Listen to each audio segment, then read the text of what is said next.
62(1)(f अगर नवाज शरीफ साहब पर लग जाता है तो हम कहते हैं कि ओहदे के अहल नहीं हैं, ना पार्टी के ना सरकार के।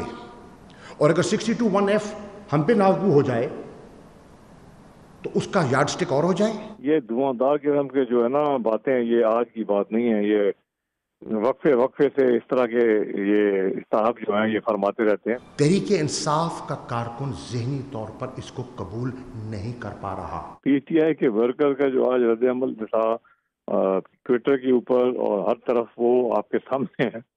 मेरा ख्याल है अगर हिसाब किया जाए तो 99% लोग मेरे हक में बोल रहे थे। और आप तहरीक इंसाफ के मुखालिफिन को मौका दे रही हैं इसको एक्सप्लॉइट करने का। मुझे मेरा लीडर कहता है आप आए काबीना में ब्रीफ करें, मैं जाके ब्रीफ कर देता हूँ।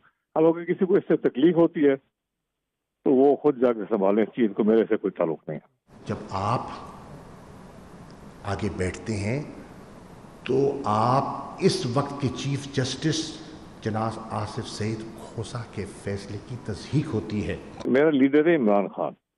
मैं इमरान खान के साथ हर किस्म के मसाइल में पर ऊंच नीच में खड़ा रहा हूँ और खड़ा रहूंगा।